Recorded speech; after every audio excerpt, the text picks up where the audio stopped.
Bonjour tout le monde. Je demandais à notre président de s'asseoir. Tellement heureux, chers collègues, de vous retrouver ce matin pour cette étape importante dans la suite de notre histoire. Il y a 15 mois, vous vous en rappelez, le 18 septembre 2023, on était tous ensemble, tous et toutes ensemble, rassemblés à l'auditorium de la bibliothèque Paul-Aimé Paiement pour la rencontre annuelle du personnel. Vous en rappelez peut-être. Ça semble si proche et si loin en même temps. C'était il y a 15 mois, donc exactement. Puis pendant la présentation, vous vous rappelez qu'on avait invité Yann Geller, qui était venu faire une présentation sur à quoi ça servait la planification, une planification stratégique. Puis, hein? Exactement. Il avait dit à rien. Après ça, il avait dit autre chose, André. Il avait dit à occuper les bosses. Ben, on a été occupés au cours des derniers mois.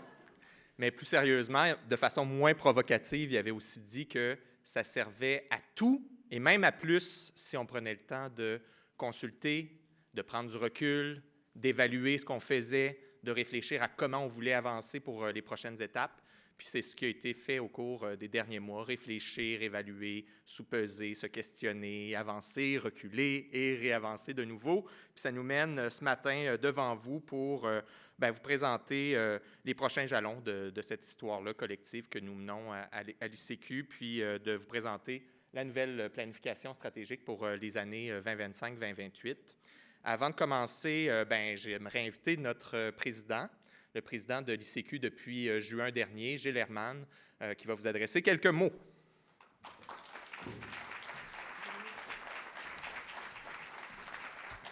Bonjour tout le monde. Ça tient, ça, ouais. Faites attention au coin de meuble, ça casse les orteils.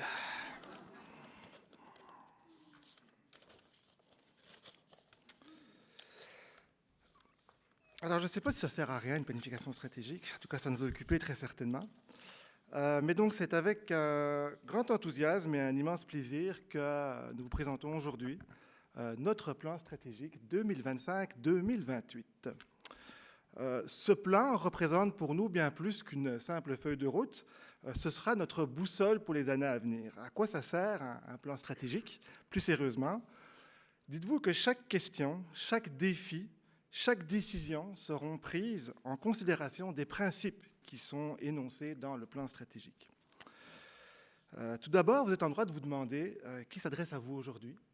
C'est une question légitime. Il y a peu de points de rencontre qui existent entre les membres du conseil d'administration et l'ensemble du personnel de l'Institut. Je m'appelle Gilles Herman, je suis actionnaire principal et directeur général des éditions du Septentrion, une maison d'édition spécialisée en histoire fondée à Québec en 1988 par Denis Vaugeois. Je suis aussi, entre autres, cofondateur des Rendez-vous d'Histoire.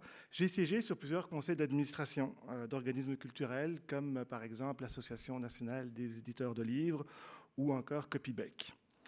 Vous l'aurez donc compris, j'ai le livre et la culture tatoués sur le cœur. Après 4 années comme administrateur à l'Institut canadien, j'ai l'honneur de présider depuis juin le conseil d'administration de l'ICQ, ce qui est aussi votre conseil d'administration. J'aimerais prendre le temps de vous les présenter aujourd'hui. Tout d'abord, les officières et officiers du conseil.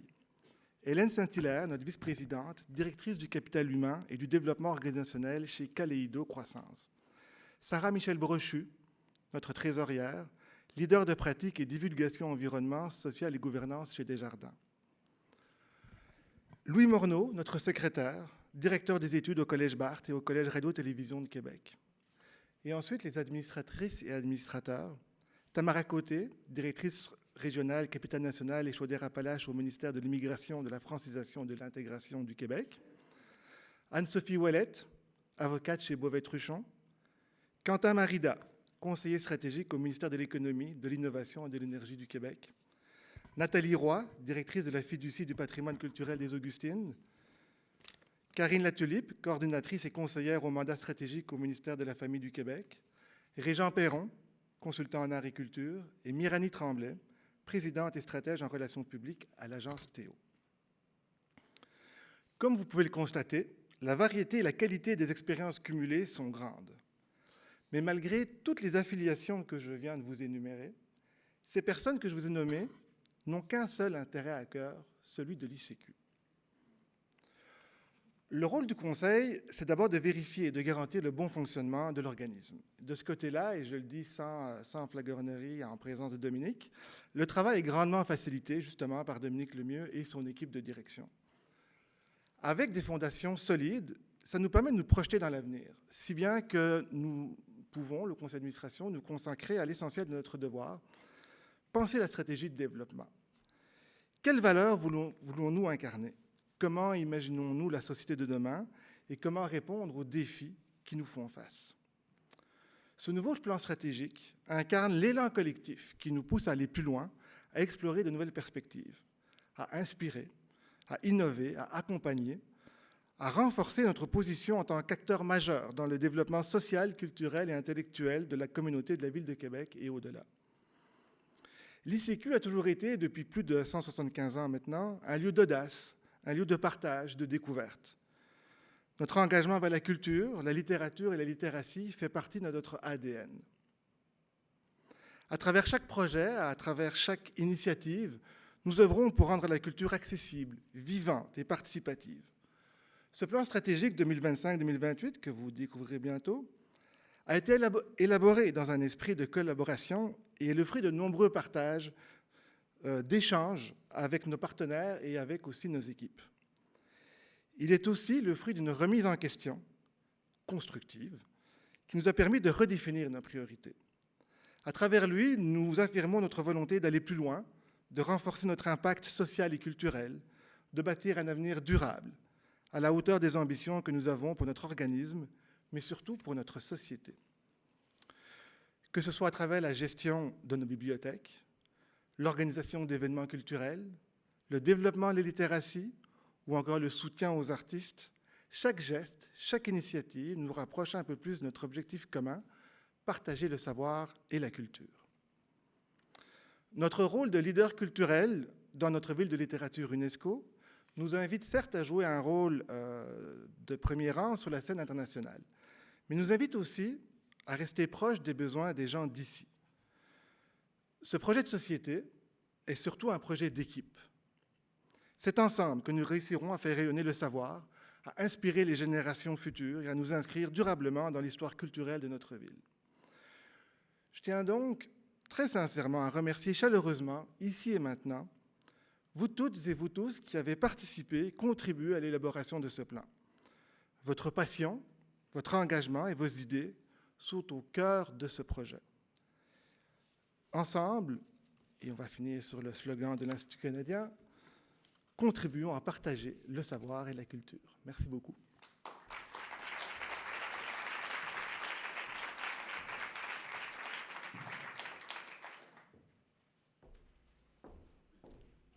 Merci, Gilles. Tu es parti avec mes feuilles, par contre. Je peux improviser, là, j'ai pas de problème avec ça, mais j'aimerais bien quand même voir certains éléments devant mes yeux. Donc, merci, Gilles, d'avoir d'abord parmi nous ce matin. C'est très apprécié. Puis aussi d'avoir accepté de jouer ce rôle-là important au sein de notre organisation, puis de nous accompagner dans la mise en marche de ce nouveau plan stratégique. Vous allez le voir, il suffit de regarder le chemin parcouru, ce qu'on a fait au cours des 4 dernières années, là, pendant la durée du plan précédent, 2019-2023, prolongé d'un an en 2024 en raison de la pandémie, pour voir ce qui est possible devant nous. Donc, je donne quelques exemples. Il y a eu, pendant la dernière période du plan stratégique précédent, la célébration du 175e anniversaire de l'Institut.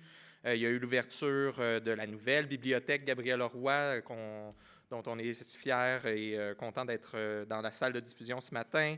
L'abolition des frais de retard à la Bibliothèque de Québec, c'est un gros jalon qu'on a accompli. La gestion de Québec, ville de littérature UNESCO, l'accueil en 2023 des villes de littérature UNESCO, là, ici même à Québec. La mise en place de la nouvelle image de marque de l'Institut canadien, la formation de l'ensemble du personnel au nouveau guide d'accueil en service à la clientèle, l'évaluation, la révision de la programmation culturelle de la bibliothèque, la création du réseau de diffusion RAPAI qui rassemble tous les événements et les festivals littéraires à travers le Canada francophone, la mise sur pied de nouvelles résidences de création, notamment pour la relève, pour les artistes autochtones, puis la mise en place du projet de littératie Mission Crampon dans les camps de jour et maintenant dans les HLM. Donc, c'est quelques-uns des projets. Il y en a 1000 autres. Vous en êtes tous et toutes témoins. Mais c'est sûr que d'une façon ou d'une autre, cette vision-là nous a permis de faire une différence dans notre communauté. Donc, ce matin, il y a quelques collègues de la direction qui vont joindre à moi pour présenter les différents éléments du plan stratégique qu'on vous présente. Puis dans un premier temps, c'est notre collègue Catherine Lefrançois que je vais appeler à me rejoindre. Catherine, elle nous a accompagnés, elle a piloté la démarche, elle nous a accompagnés, elle a guidé chacun des jalons, chacune des étapes de cette démarche-là. Donc, Catherine, tu peux te joindre à moi, puis j'en profite pour te remercier vivement. De te remercier pour ton engagement, ta vivacité, ton appui constant dans toutes les étapes de ce processus-là. Ça a été grandement apprécié. Puis on a eu le souci, vous allez le voir, de considérer, puis de vous écouter, puis de vous entendre dans tout ce processus-là. Donc, Catherine, je te laisse peut-être lancer la présentation. Merci, Dominique. Je vais prendre quelques minutes pour vous présenter justement cette démarche-là qu'on a menée au cours des 15 derniers mois. Avec beaucoup de plaisir pour ma part. Puis une grande partie de ce plaisir-là est venue des rencontres menées auprès du personnel, des rencontres, des ateliers, des discussions de corridors aussi, des discussions de bibliothèque parfois, des réponses aux sondages auxquels vous avez répondu. Donc, c'était vraiment une grande source de motivation pour moi, personnellement, pour faire avancer ce projet de planification stratégique. Donc, je vous présente très brièvement la démarche qui nous a occupés, une démarche très collective, je tiens à le dire, c'était vraiment ce qui nous a guidés du début à la fin, consulter les équipes, consulter les partenaires, consulter les milieux avec lesquels on travaille. Donc, je voudrais vous expliquer un peu la contribution de chacun de ces groupes de personnes-là. Donc, on commence avec le personnel de l'ICQ.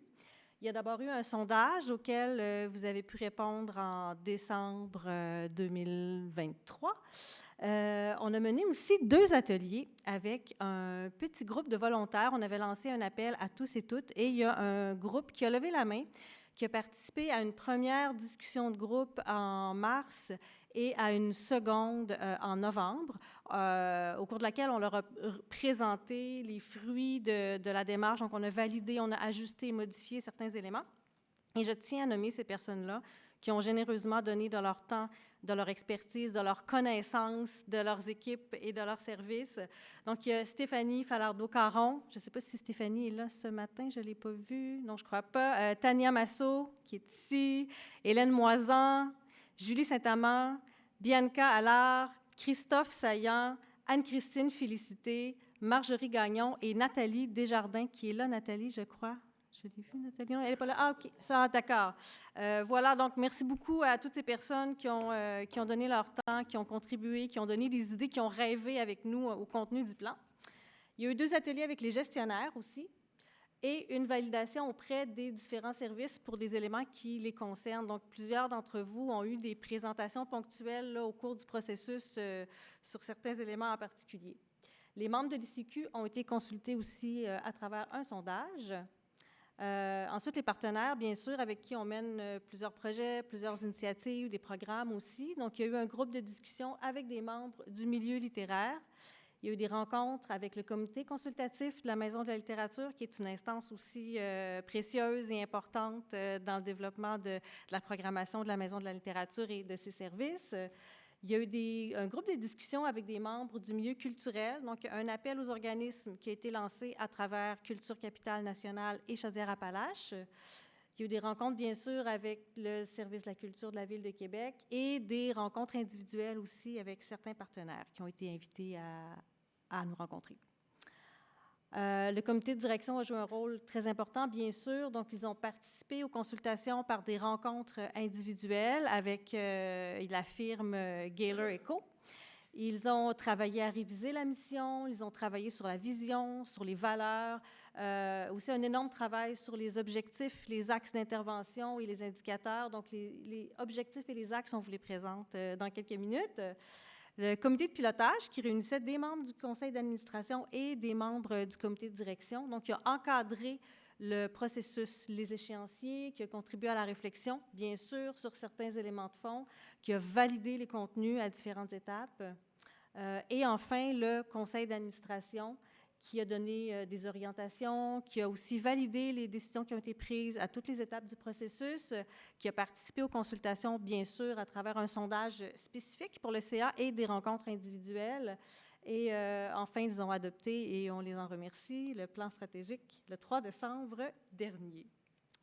Je passe la parole à Dominique maintenant. Juste avant, un tout petit mot sur l'accompagnement offert par Gaylor & Co., donc un soutien tout au long du processus. Ils ont animé des ateliers, ils nous ont aidés à analyser les résultats des consultations aussi, puis en extraire les principales lignes motrices, je dirais, et ils nous ont accompagnés pour la structuration du contenu du plan stratégique. Donc maintenant, Dominique va vous parler de mission, vision, valeur. Oui. La mission, je pense que vous n'allez pas être surprise parce que notre président l'a répété à quelques reprises tout à l'heure, c'est partager le savoir et la culture. Donc, rappelez-vous la précédente, là, jusqu'à maintenant, puis ça fait à peu près 176 ans que l'ICQ tourne autour de cette idée-là, là, de partager le savoir et la culture. Dans la précédente planification stratégique, c'était donner accès au savoir et à la culture par les bibliothèques, la littérature et la littératie. Donc, notre souhait, c'était quand même de la simplifier en retirant les champs d'action qui apparaissent plus tard, vous allez voir. Puis, le donner accès, pour nous, il fallait qu'on le transforme, il fallait qu'on aille ailleurs. Parce que l'enjeu, puis vous allez le reconnaître vous-même, aujourd'hui, le défi, ce n'est pas de donner accès. Il y a 1000 façons d'avoir accès à la culture et au savoir. Internet, les réseaux sociaux, l'information, elle se trouve partout. Le rôle que nous, on peut avoir, c'est au-delà de l'accès qu'on offre également par plusieurs de nos services, c'est le partage, c'est le rassemblement. Donc, ce sera dorénavant la mission simplifiée et tournée vers l'avenir de l'Institut. Du côté de la vision pour nous, ça remplace ce qui se trouvait auparavant des aspirations. Les aspirations, c'était des phrases un peu plus longues, difficiles à retenir peut-être, puis à amalgamer dans un message plus clair, plus fort. Donc, pour nous, la vision qu'on voulait déposer dans cette planification-là, c'est celle d'inspirer, innover et accompagner pour contribuer au développement social, culturel et intellectuel de la communauté. C'est aussi un élément qui est présent depuis toujours à l'Institut. On n'est pas en train de réinventer la roue, on est dans la continuité de cette vision-là qui nous a porté depuis tant d'années. Mais on voulait vraiment l'affirmer haut et fort, ce souhait d'inspirer, d'innover et d'accompagner. Enfin, les champs d'action. Les champs d'action sont au titre de 4. Donc, évidemment, vous allez reconnaître là ce qui se trouvait auparavant dans notre mission, bibliothèque, littérature, littératie. Puis on trouvait important d'en positionner un 4e qui est la gestion culturelle et le conseil, ce qu'on fait à différents égards, là, notamment en gérant les activités de la Bibliothèque de Québec, mais aussi de Québec Ville de littérature UNESCO, de Première Ovation en art littéraire et de bien d'autres volets. Et le conseil, c'est l'accompagnement qui est offert à différents partenaires ici ou ailleurs. Je donne un exemple, l'équipe d'animation de la lecture de l'ICQ qui accompagne des animateurs ou animatrices de la lecture dans d'autres villes, notamment au Saguenay ou à la Maison de la littérature qui accompagne tant de partenaires et d'artistes dans leur cheminement. Donc ça, c'est les 4 champs d'action qui sont posés au cœur de notre planification stratégique. Puis ensuite, les valeurs. Les valeurs, ça fait suite à une grande démarche collective. Ces valeurs-là, ce n'est pas nous, c'est vous qui nous les avez nommées. C'est les éléments qui vous touchent, qui vous rejoignent. Auparavant, il n'y en avait pas de valeurs dans la précédente planification stratégique. Puis pour nous, c'était quelque chose qui manquait. Quand on parle de c'est quoi notre boussole, c'est quoi notre guide, quand il faut prendre des décisions, quand il faut réfléchir à différents éléments, c'est quoi les valeurs sur lesquelles on s'appuie pour avancer puis pour prendre des décisions? Bien, pour nous, maintenant, on les a, ces valeurs-là, affirmées haut et fort parce qu'on y croit. L'accueil, d'ouvrir nos bras, accueillir avec bienveillance, avec respect tout le monde au cœur de nos lieux, de nos espaces. Ensuite, l'engagement, le fait de croire dans cette mission-là, de la soutenir, d'en être des porte-étendards au quotidien. La collaboration, tout ça, on l'entend aussi, l'importance des équipes pour réussir à avancer là où on veut aller. Et la créativité, un autre pilier fondamental pour mener à bien nos actions. Donc, ces 4 valeurs-là, c'est comme je disais, c'est vous qui nous les avez nommées, autant dans les sondages, dans les ateliers qui ont été menés avec le groupe de volontaires également qui a levé la main pour réfléchir avec nous là-dessus. Puis, ça trouvait écho avec chacun et chacune d'entre vous. Donc, voilà pour les valeurs. Catherine, je te laisse poursuivre avec le prochain bloc. Trajectoire. On va vous présenter tout à l'heure les 12 objectifs qui vont nous guider collectivement pour ces prochaines années. Et c'est venu d'une suggestion de Yann, mais on y adhérait aussi, c'était quelque chose qui nous habitait. On a souhaité réunir ces objectifs-là sous des grands thèmes qui étaient transversaux. Donc, mettre de côté les silos bibliothèque, littérature, littératie qui étaient présents dans le dernier plan stratégique. Donc, je vous présente tout d'abord ces 4 trajectoires et ensuite, le comité de direction va vous expliquer en détail les objectifs qui contribuent à ces différentes trajectoires-là. Donc, les voici. Servir la communauté, inspirer et rayonner, apprendre et transmettre et avoir l'équipe à cœur. Donc, Marie qui va nous présenter la première trajectoire, servir la communauté. Et vous allez voir que chacune de ces trajectoires s'accompagne d'une citation d'un ou d'une membre du personnel à qui on a demandé de nous dire ce que ça représentait pour lui ou pour elle dans son travail quotidien.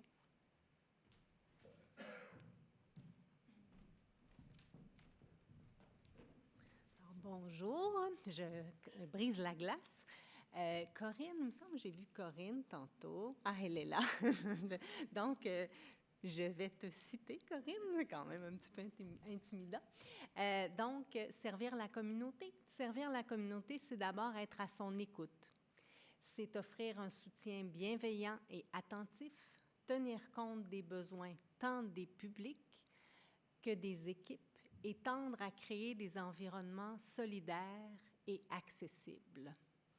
Donc, très, très belle citation de Corinne, qui est, pour ceux qui ne la connaissent pas encore, est la coordonnatrice du service à la clientèle à la Maison de la littérature et aussi membre du comité EDI, Équité, Diversité et Inclusion.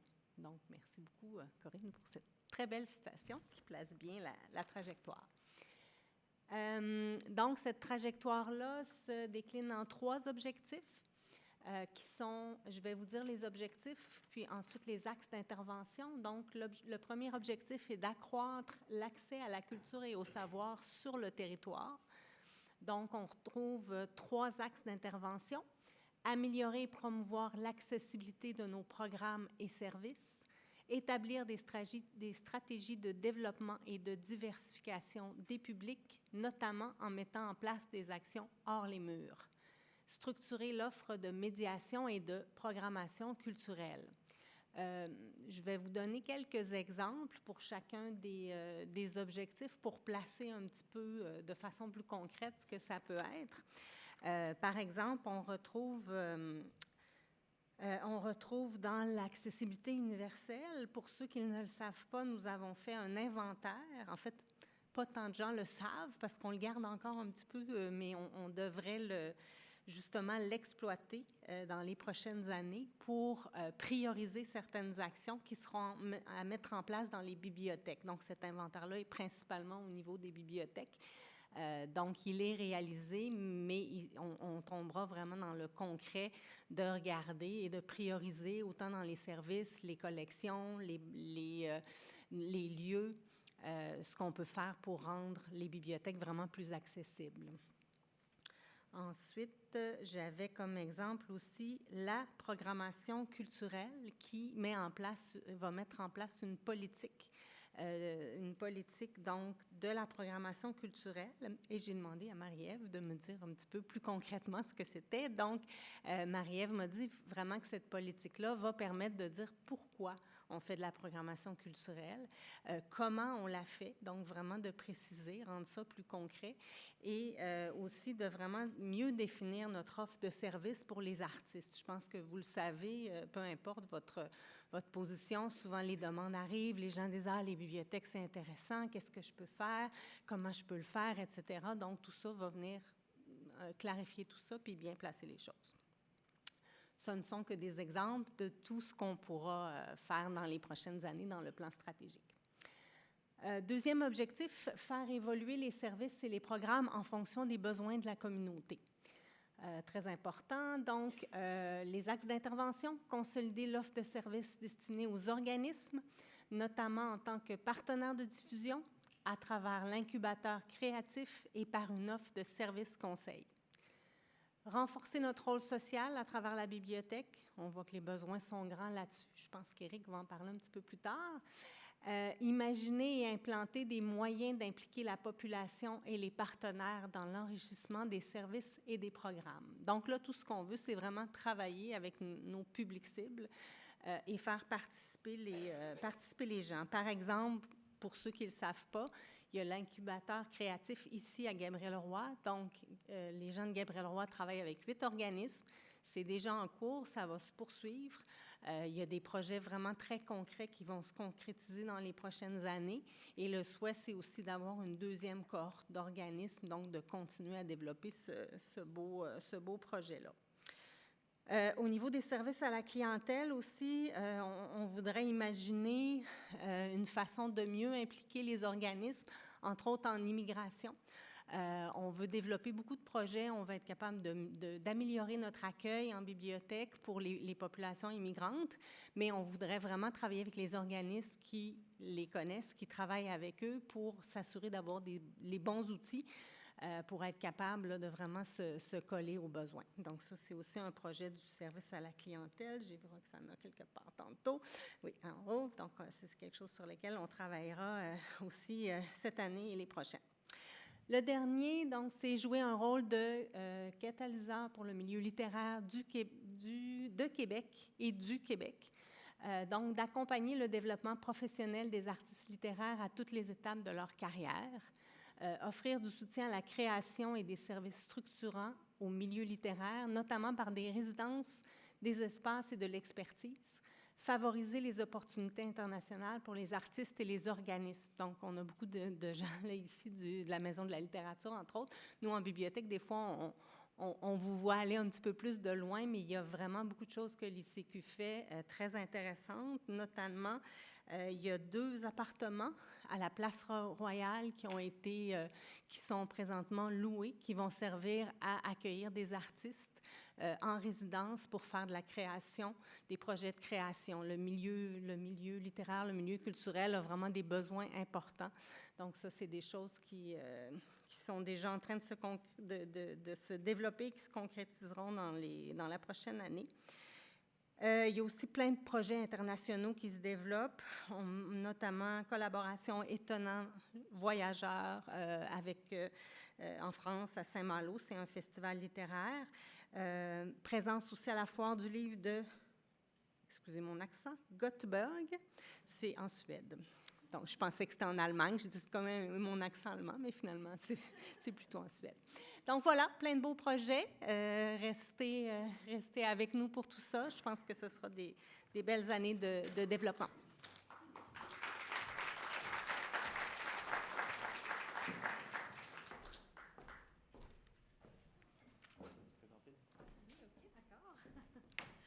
Pour la trajectoire inspirée et rayonnée, on a demandé une citation à notre collègue Valérie Forgue, qui est ici, donc commis, écrivaine, éditrice. Donc, elle nous dit « Inspirer et rayonner, c'est offrir une structure souple, curieuse, ouverte aux plus belles audaces.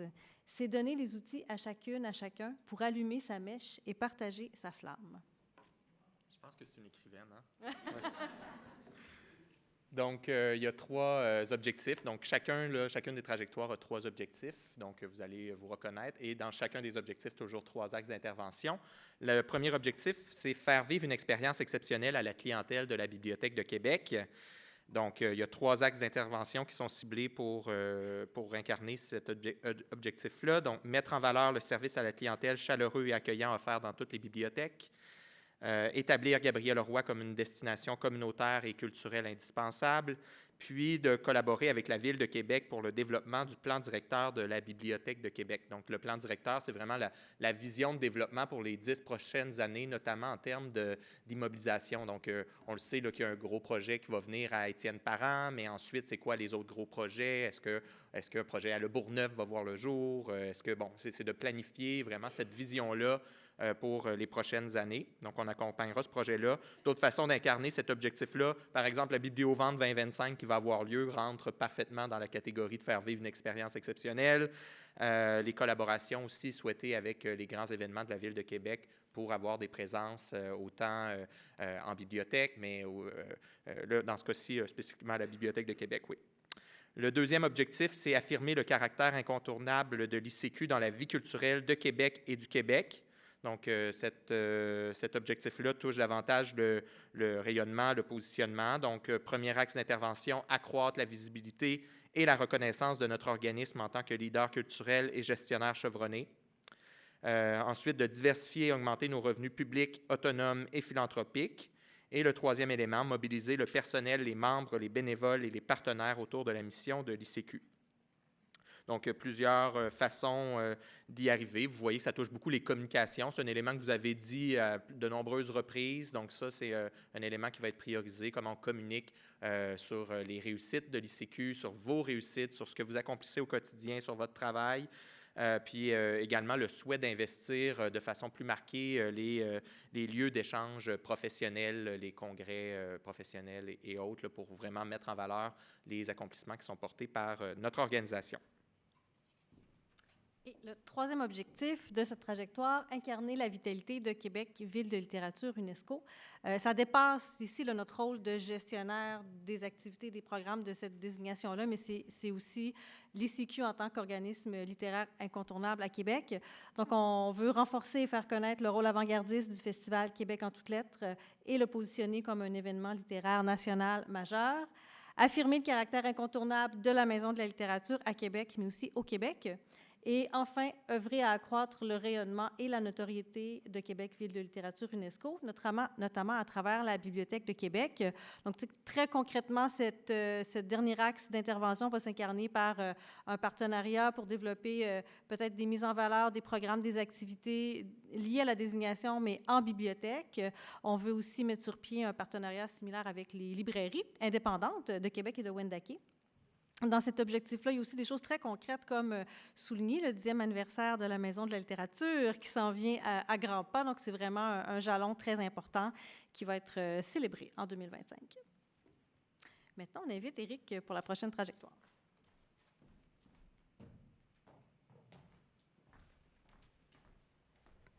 Merci Catherine. Bonjour à tous. Donc, moi, j'ai le plaisir de citer Nathalie Arthaud. Je ne sais pas si elle est là avec nous aujourd'hui, donc alias, pour ceux et celles qui la connaissaient sur son alias, donc Mademoiselle Plume. Donc, elle est animatrice de la lecture. Et non, je ne l'imiterai pas pour la citation. Elle est inimitable de toute façon, pour ceux qui la connaissent. Apprendre et transmettre, donc la troisième trajectoire. Donc, ce sont les enfants qui m'ont fait réaliser que la lecture est un cadeau. C'est un métier qui a beaucoup évolué. Aujourd'hui, je fais beaucoup de recherches, je m'informe, on accueille et on amuse, mais on a aussi un effet très important sur l'apprentissage de la lecture. Merci Nathalie pour ces mots inspirants. Donc, la troisième trajectoire, apprendre et transmettre. Donc, premier objectif de cette trajectoire, être une organisation apprenante et innovante.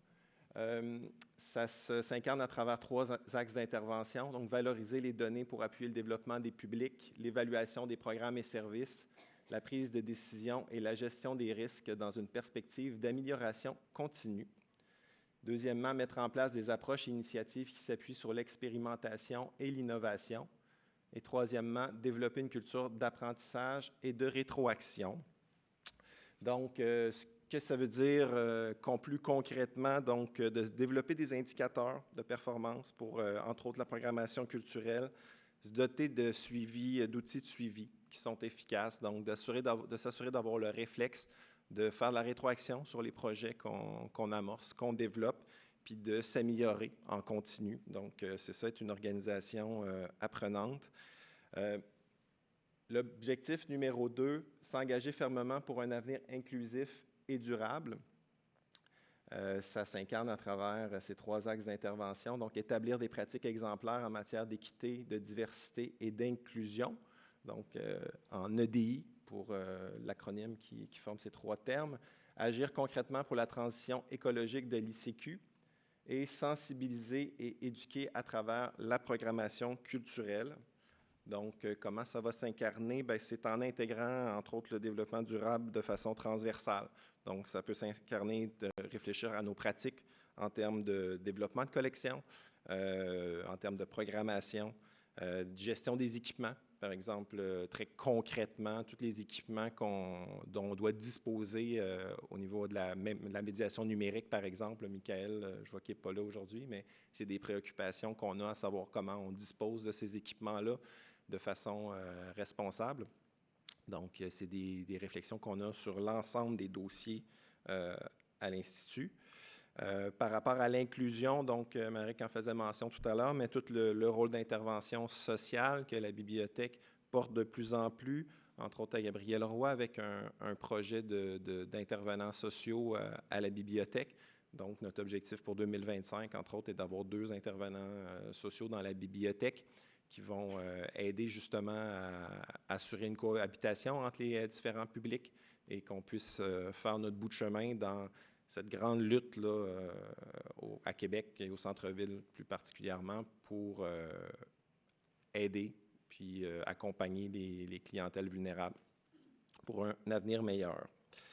On a également un partenariat, entre autres, parmi les exemples qui sont en lien avec l'inclusion, donc un partenariat avec le Service québécois du livre adapté.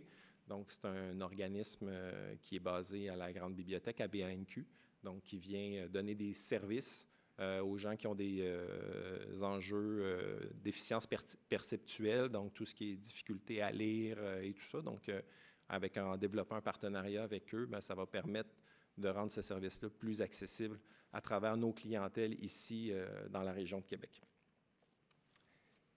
Le dernier objectif de cette trajectoire, donc, c'est contribuer activement à bâtir une société plus instruite, informée et créative. Ça s'incarne à travers resserrer les liens avec les acteurs des milieux de la culture, de la littérature, de l'éducation et du communautaire, renforcer notre offre en matière de littératie, de médiation numérique et d'assistance technologique, et finalement adapter, enrichir et diversifier les collections en adéquation avec les besoins en évolution de la communauté. En ce qui concerne la médiation numérique, ce qu'on peut imaginer, c'est l'ajout d'installations, l'ajout d'équipements. Actuellement, vous savez, on a 3 Media Labs dans le réseau. On considère qu'on ne couvre pas encore l'ensemble du territoire, donc la volonté de vouloir ajouter cette offre de Media Lab-là dans d'autres bibliothèques éventuellement. C'est dans le projet, entre autres, Étienne Parent, il y a une place qui est déjà prévue puis réfléchie pour un nouveau Media Lab. On aimerait ça éventuellement aussi plus dans l'ouest de la ville. L'enrichissement des activités offertes, c'est un service qui a beaucoup de nouveautés, donc toujours essayer d'avoir une offre de service qui est en adéquation avec les nouveaux appareils qui arrivent dans les Media Labs.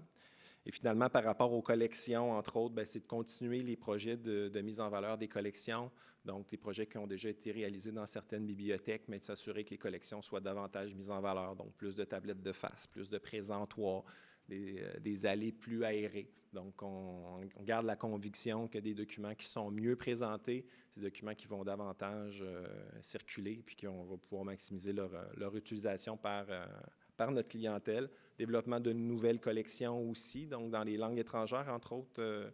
On est en train de traiter là, une collection en langue arabe, donc on va évaluer aussi la possibilité d'aller vers d'autres langues au cours des prochaines années.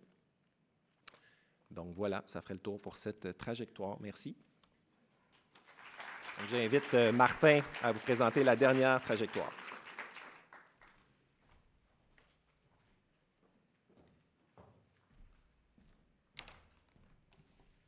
Bonjour à tous, à toutes.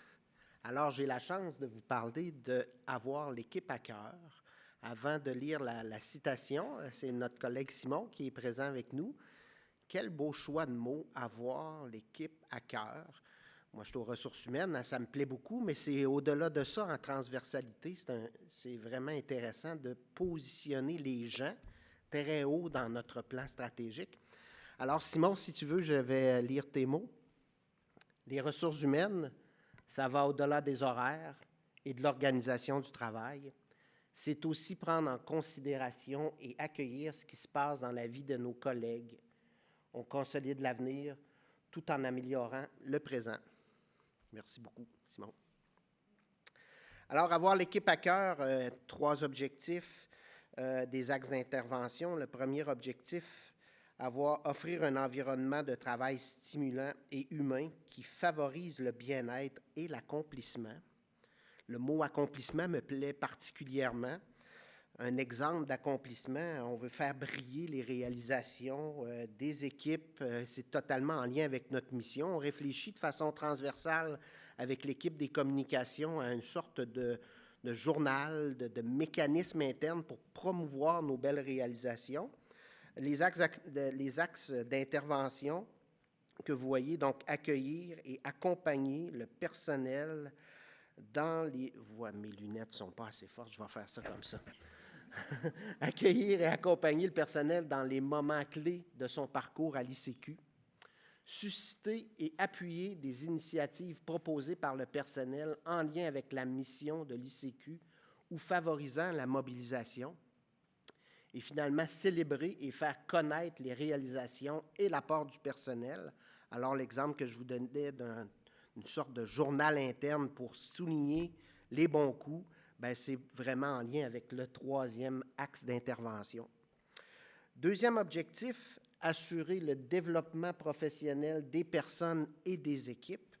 Alors, axe d'intervention, bonifier, structurer l'offre de formation continue et favoriser le partage d'expertise. On a tellement une réalité unique, propre, l'ICQ, favoriser le partage, bien, c'est des mots qui nous parlent beaucoup. Mettre en place un plan structuré de gestion de la relève et de développement des compétences. Encore là, hein, les gens, les équipes, nous, bien, certains vont vers la retraite, certains viennent dans nos équipes. Le partage est important de la relève. Et finalement, accroître la résilience des équipes en développant notamment des approches de recrutement et de rétention plus performantes. Alors, de façon plus concrète, j'ai envie de vous parler qu'on réfléchit beaucoup avec un concept que nous appelons les FA, les formateurs accompagnateurs, qui sont le fruit d'une nouvelle prime là, dans la convention collective, mais au-delà de ça, de transmettre l'information. J'ai également envie de vous parler qu'on réfléchit beaucoup à notre marque employeur, comment on se différencie dans le marché de l'emploi, notre valeur unique que nous avons à offrir. Donc, 2 exemples concrets en lien avec ce 2e objectif. 3e objectif, accentuer la synergie et l'agilité au sein de l'organisation de façon vraiment transversale. Donc, s'assurer que la structure organisationnelle répond aux besoins de l'organisation. Optimiser, uniformiser les processus de collaboration interne. J'aime beaucoup le mot collaboration. Et externe, tout en adoptant des outils de gestion, d'opération et de communication plus efficaces et conviviaux. Bon, je pense à Fidelio un peu des fois. Miser sur les compétences et l'engagement du personnel dans le développement de l'organisation et des services, de ses services et ses programmes. En fait, moi, j'ai juste envie de vous dire apprendre les uns des autres. Hein, c'est un critère important. Donc, je vous remercie pour votre attention.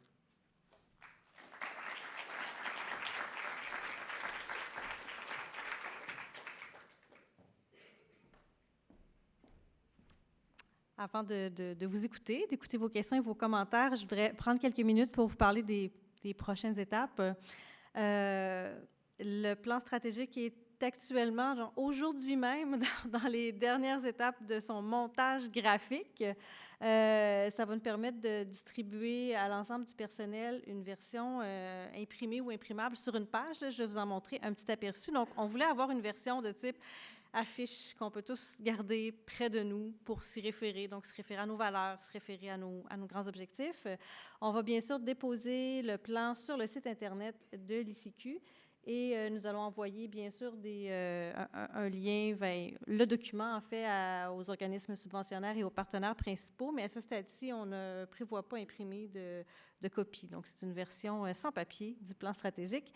Un petit bonbon, un petit aperçu de l'univers graphique là, du plan que vous allez pouvoir consulter très bientôt. Donc, voici la page couverture, très colorée, très joyeuse.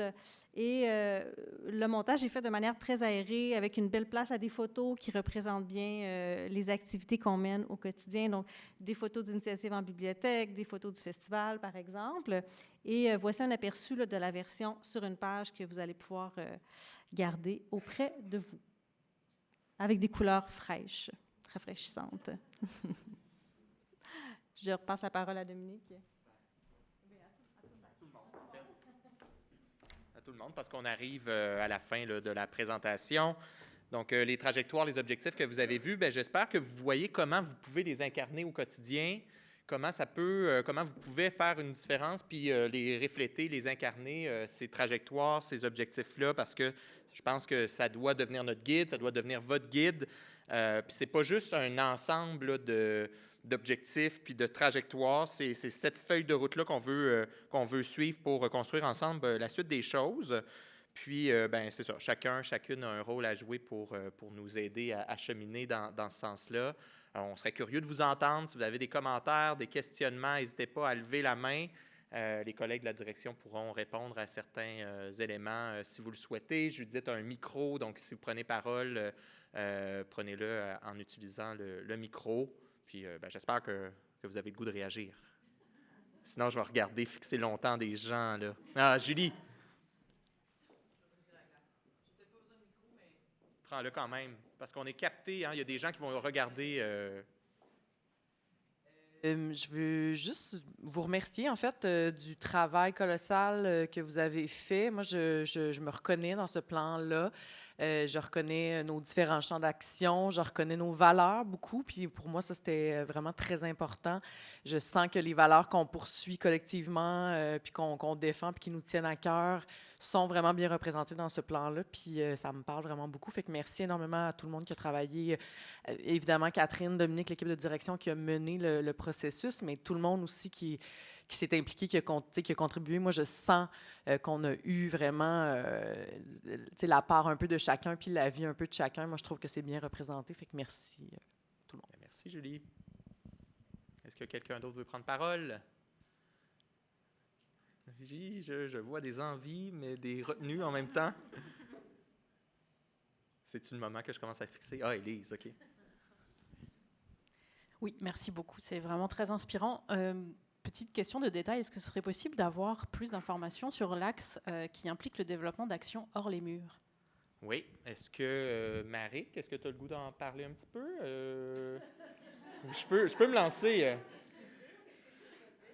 Non, mais il y a un souhait. Je vais y aller. Je vais me lancer. Marie, puis tu pourras compléter.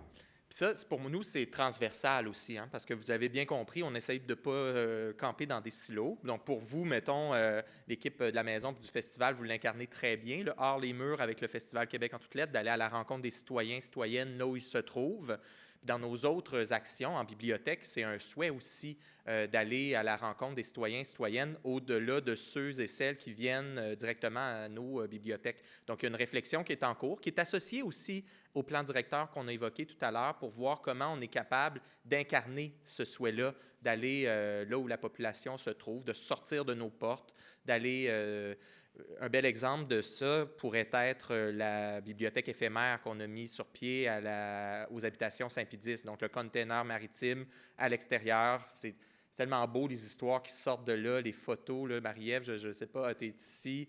Marilyn, Anne-Christine, qui l'a piloté dès le départ. Tu sais, c'est vraiment un projet qui fait une différence pour les gens de ce secteur-là, qui ne venaient pas nécessairement à la bibliothèque, même si la bibliothèque Marie-Claire Blais se trouvait à proximité, puis qui peuvent tisser des liens tranquillement vers la bibliothèque. Donc ça, c'est un exemple, mais il y a un souhait d'exploser ça, d'aller plus loin, de développer de nouvelles initiatives de ce type-là pour la Bibliothèque de Québec.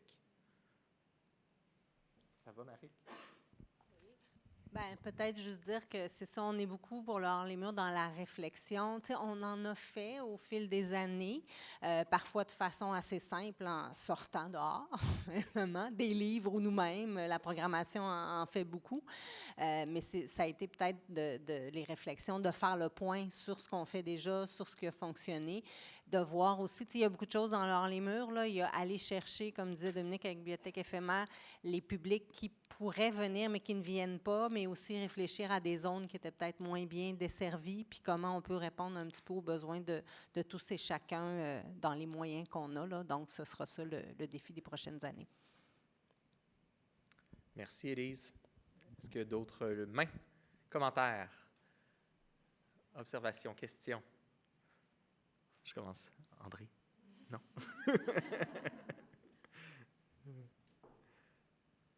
Allez, soyez pas gênés. C'est peut-être le micro qui fait peur. Oui, le micro peut faire peur. Ben, s'il n'y a pas d'autres commentaires, on n'en forcera pas non plus. Hein? Ce qui est important, c'est que j'espère que vous vous reconnaissez vers où on veut s'en aller. J'espère que vous y adhérez aussi. J'espère que vous avez le goût d'y contribuer à cette histoire-là. J'espère que ça vous parle. J'espère que vous reconnaissez dans les 4 valeurs. Puis, est-ce que vous en rappelez? Hein? Accueil, engagement, collaboration, créativité. Je pense que c'est des piliers. Oui, Julie, tu as une question? Concrètement, la mise en action de ce plan-là, est-ce qu'il va y avoir des éléments, des points où on va y retourner un peu voir la progression de tout ça, comment Oui.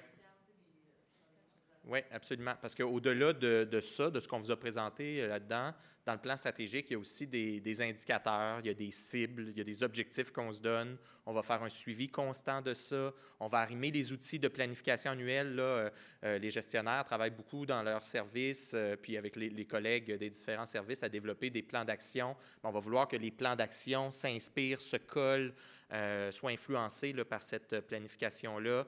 Lors des rencontres annuelles qu'on va continuer à maintenir à chaque année, là, on souhaite en faire une au printemps, là, peut-être en mai ou juin, on verra là, à quel moment en 2025, une rencontre du personnel comme on avait fait en septembre 2023.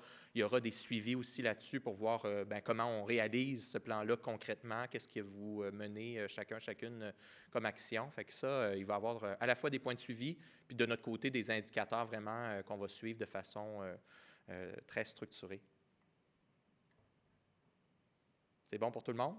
Si vous avez des commentaires spécifiques, des questions spécifiques, n'hésitez pas à venir nous voir. On est ici, on va rester ici jusqu'à la fin. Puis sinon, je vous remercie d'avoir passé une partie de votre journée avec nous. Puis on se revoit bientôt pour la suite.